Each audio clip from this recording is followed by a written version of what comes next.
Kanishka kitchen. இன்றைக்கி நாங்கள் market போயிருந்தோம். சின்ன ஜிலேபி, ஆட்டு ஜிலேபி உயிரோடு கிடந்தது. அதில் 1 கிலோ வாங்கினோம். கொடுவா மீன் கிலோ 300 ரூபான்னு விற்றாங்க. இதில் ஒரு 2 கிலோ மீன் வாங்கிட்டு வந்துட்டோம். இன்றைக்கி தான் எங்கள் வீட்டு சமையல். இன்றைக்கி இப்போ நம்ம ஜிலேபி குழம்பு வைக்கிறதுக்கு, ஜிலேபி மீன் குழம்பு வைக்கிறதுக்கு வெங்காயம் அரிஞ்சாச்சு, தேங்காய், அதோட அரைக்கிறதுக்கு கொஞ்சம் சின்ன வெங்காயம் வச்சுருக்கேன். மீன் நல்லா கழுவி எடுத்து வந்து வச்சுருக்கேன்.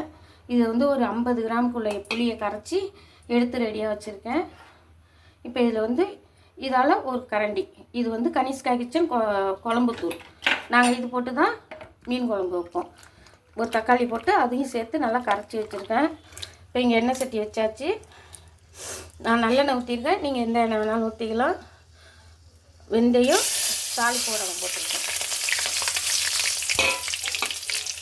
வெந்தயமும் தாளிப்பு உடம்பு பொரிஞ்சிச்சு. இப்போ வெங்காயம் போட்டுக்கலாம். வெங்காயமும் தேங்காயும் அரைச்சி ஊற்றியாச்சு.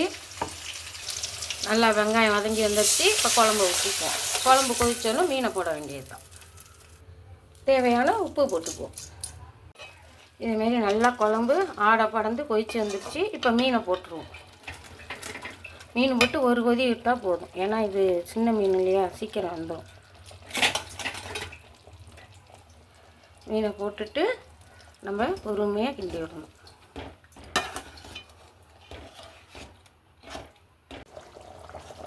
குழம்பு நல்லா கொதிச்சிருச்சு. இப்போ நிறுத்திக்குவோம்.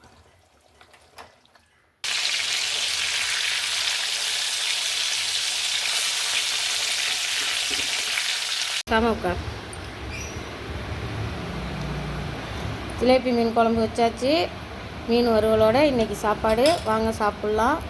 இது வந்து கனிஷ்கா கிச்சனோட குழம்புத்தூள். உங்களுக்கு தேவைனாக்கா ஸ்க்ரீனில் தெரிகிற நம்பருக்கு நீங்கள் வேணும்னு கேட்டு வாங்கிக்கலாம். ஷேர் பண்ணுங்கள், கமெண்ட் பண்ணுங்கள், லைக் பண்ணுங்கள், சப்ஸ்கிரைப் பண்ணுங்கள். நன்றி.